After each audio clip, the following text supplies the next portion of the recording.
Welcome back to the Marketing MadMen on Extra 106.3, and we'd like to assure you that everyone here is wearing pants.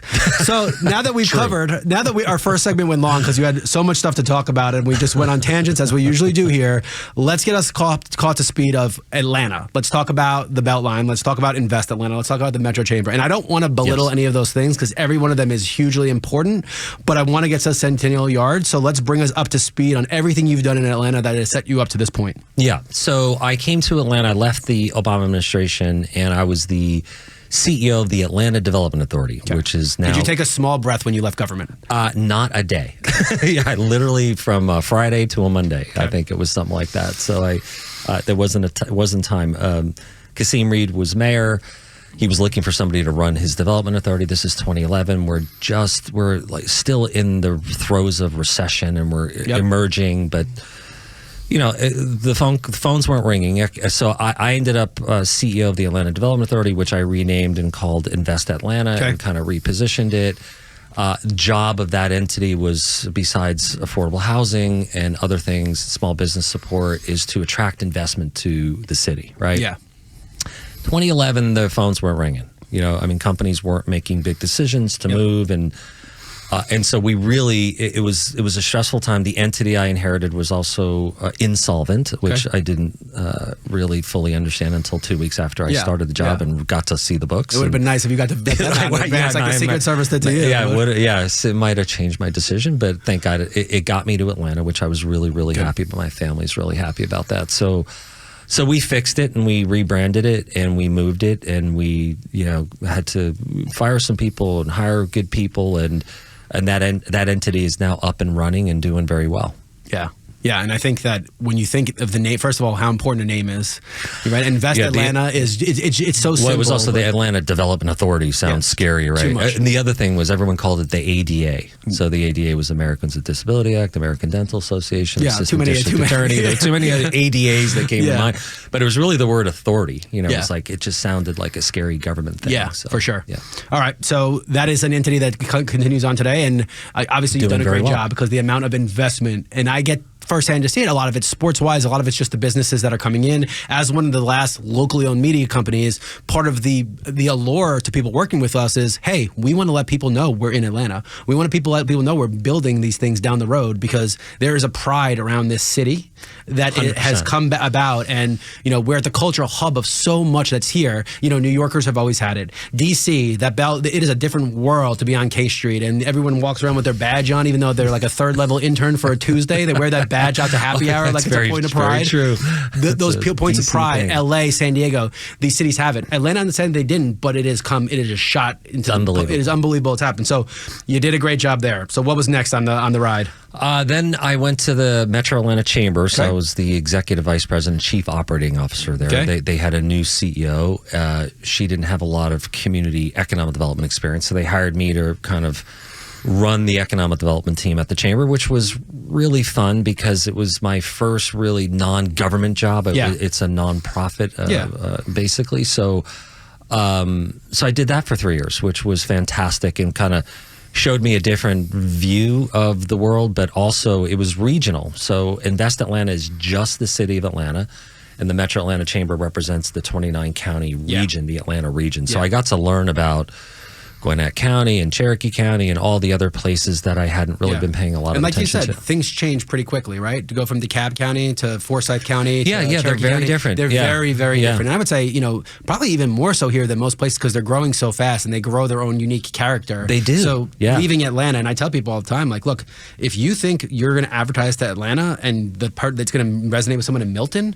like these are different parts of the world. To some extent. Very different cultures, different vernacular, different the upbringings of people within this region of 6 million people. So it's the 10th largest economy in America. So it's pretty significant. Yeah. So let's get to the Beltline. Yes. And I want to because this is the perfect parallel to what's going on at Centennial. So talk about when you started there. Talk about when you were there initially. Did you think it would have the impact that it does today? So I'll start there. No, I wish I did. But so the Beltline is actually a subsidiary of Invest Atlanta. So when I was the CEO of the Atlanta Development Authority / Invest Atlanta, the Beltline was kind of a part of it. And When I first started, I remember it was much smaller. It was like the East Side Trail hadn't even been. Yep. It was just starting construction when I got here in 2011. It was finally pouring concrete.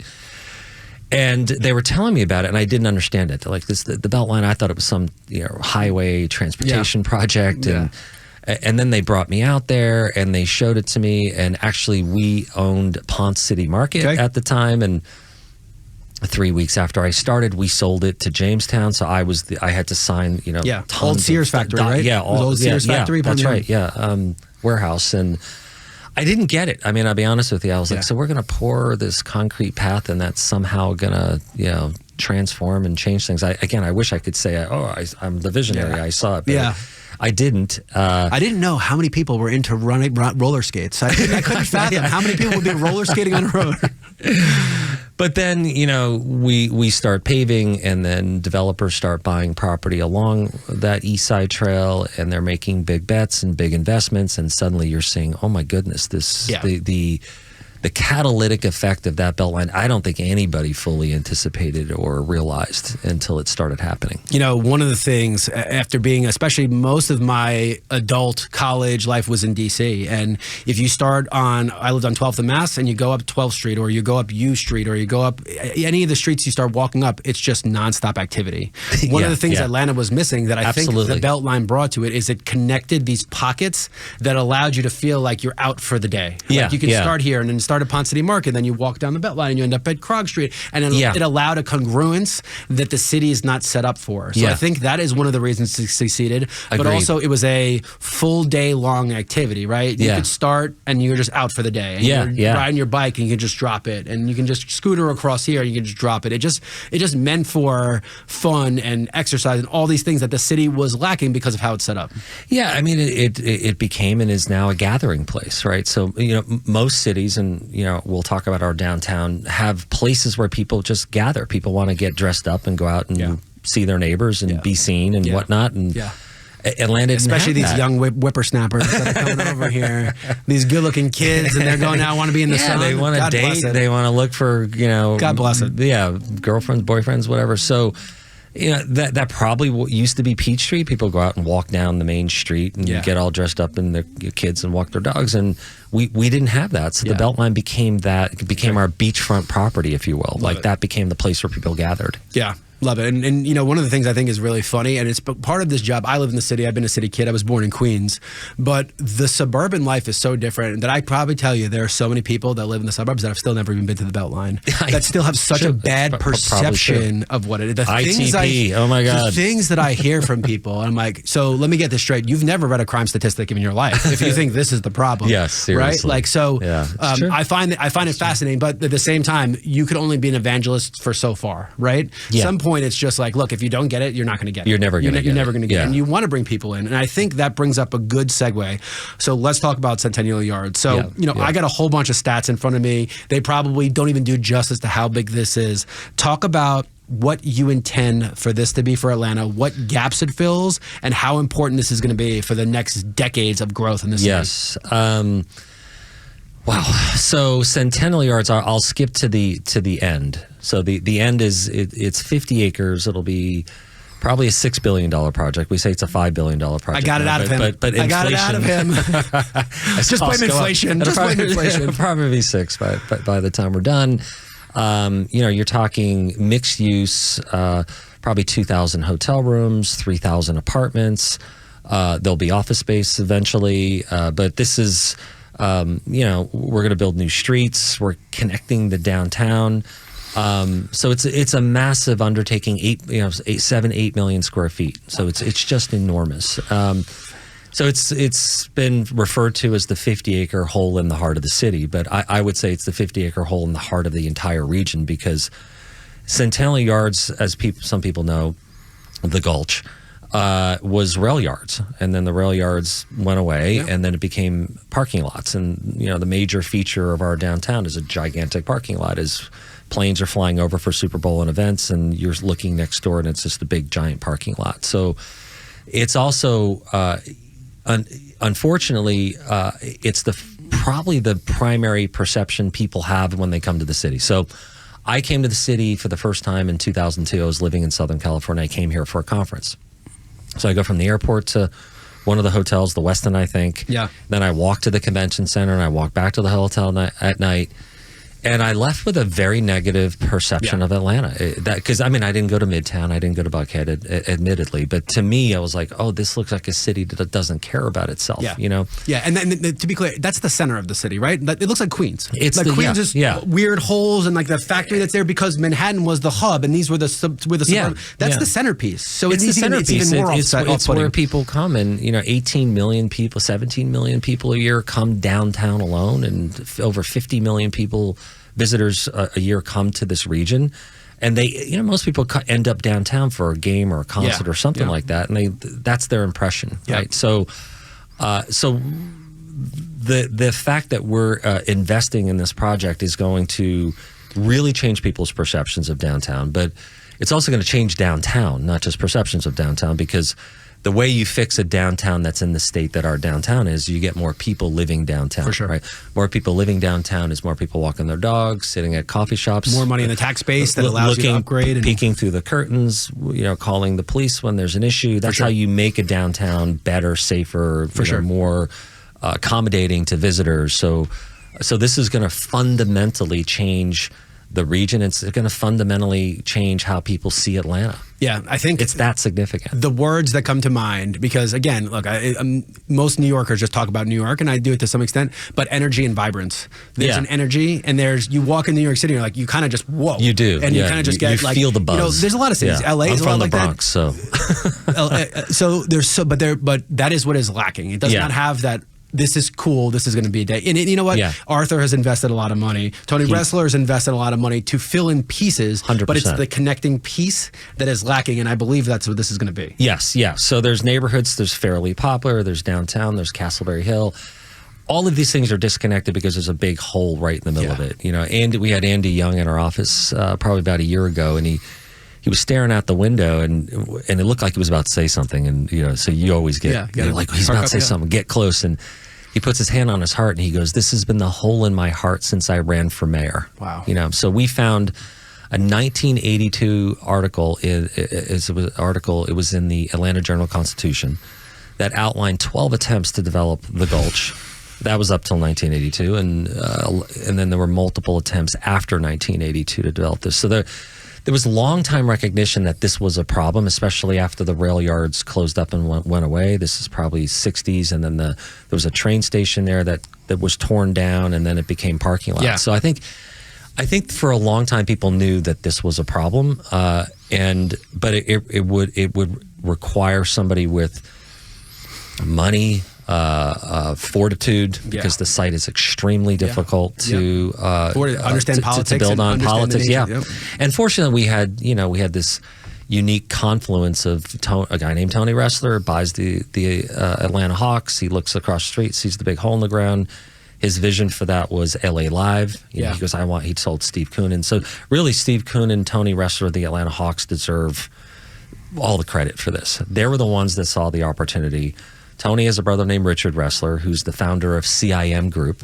Centennial Yards Company is a subsidiary of CIM Group.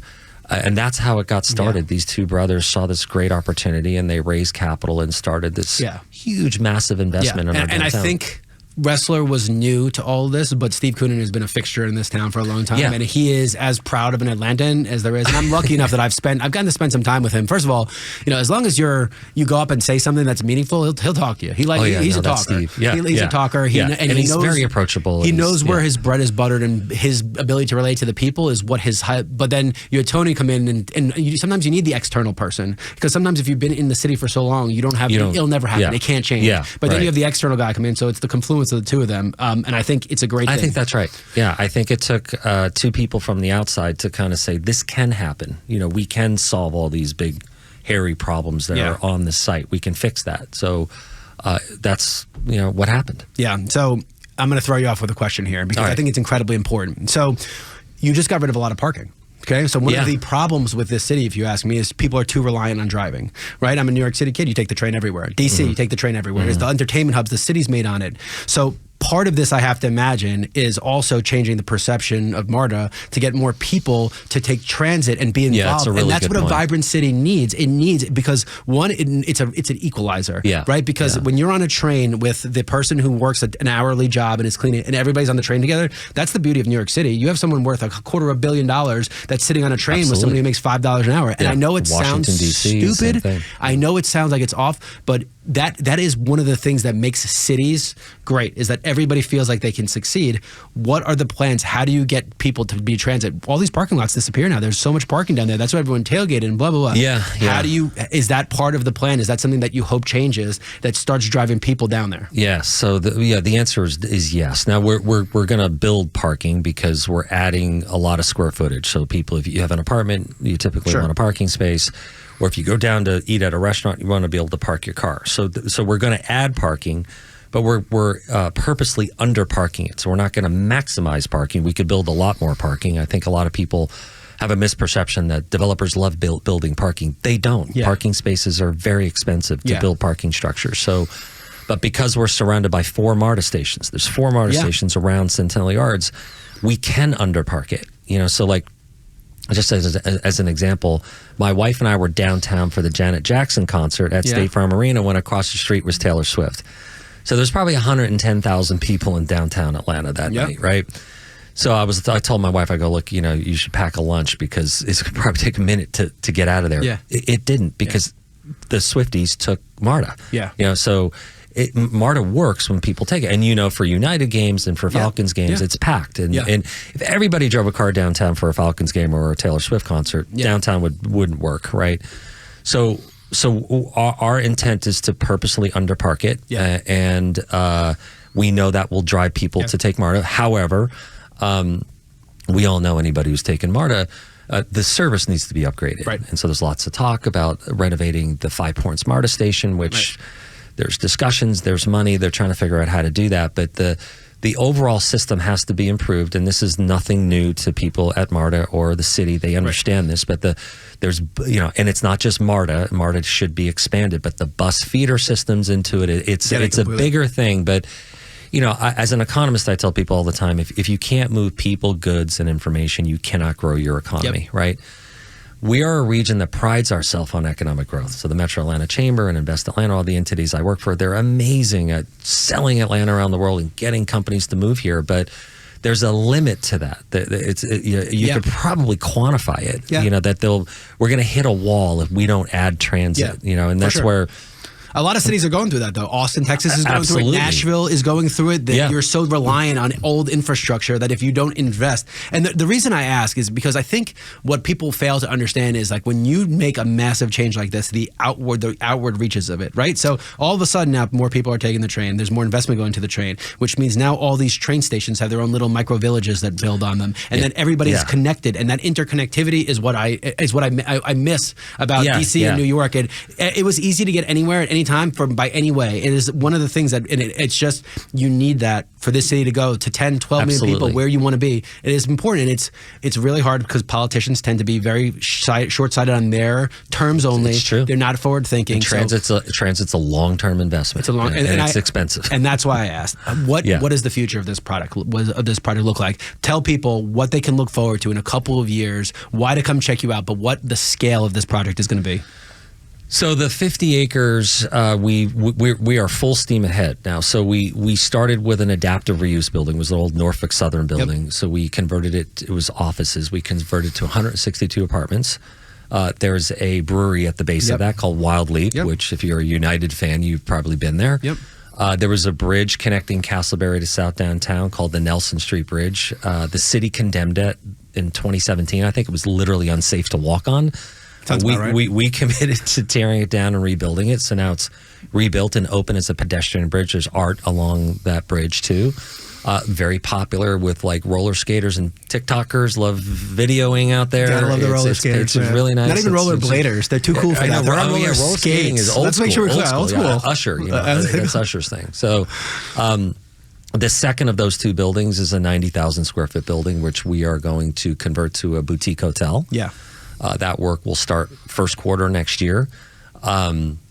We just announced another boutique hotel on the Castleberry hillside of that building. And then we have 2 buildings. If anybody's been downtown recently, you'll see a whole bunch of construction cranes in what was the Gulch. Yeah. So we have 2 buildings under construction. We just topped out on one. It's called the Mitchell. It's an apartment complex, 300 apartments, 3 restaurants at the base of it. Literally across the street from the Mercedes-Benz logo on the stadium. Cool. And then right across the street from that is a hotel that we're building, a 300-room hotel. Really going to be the sexiest, coolest hotel in Atlanta when it opens because it's so close and it's really a beautiful building. The architect is TBS. They did a beautiful job. That will top out on December 18th. Both of those buildings and the 5 restaurants between them will be open this time next year. Oh, wow. So you can imagine that alone, 5 new restaurants, because right now you go downtown, there's not a whole lot of choices. That's going to fundamentally change how people experience downtown, that alone.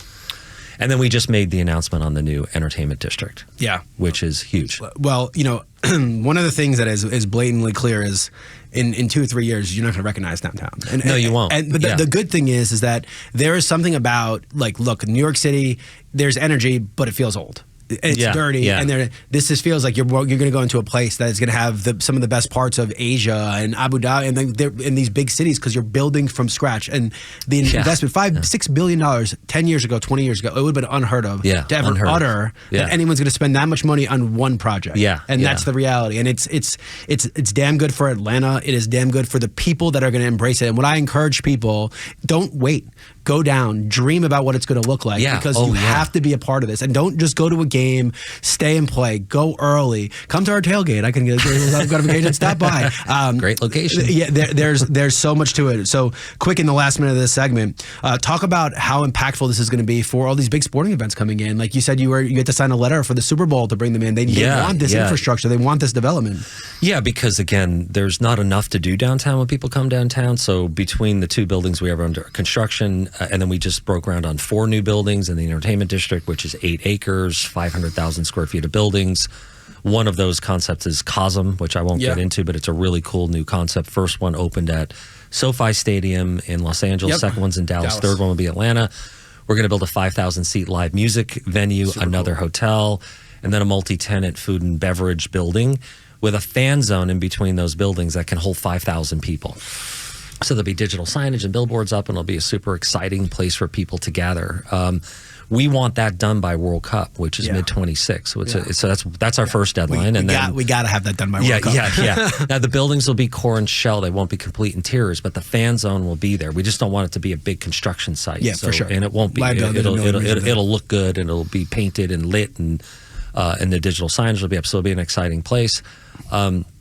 All of that is, and Dan Corso, who runs the Sports Council, you and I talked about this, is really important if we're attracting other events. So whether it's World Cup or Super Bowl or Final Four or College Football Championship game, this is going to help our region attract more of those types of events to downtown. Yeah. Also conventions. We didn't talk about the George Wolf Congress Center across the street there, which is the 4th busiest in America.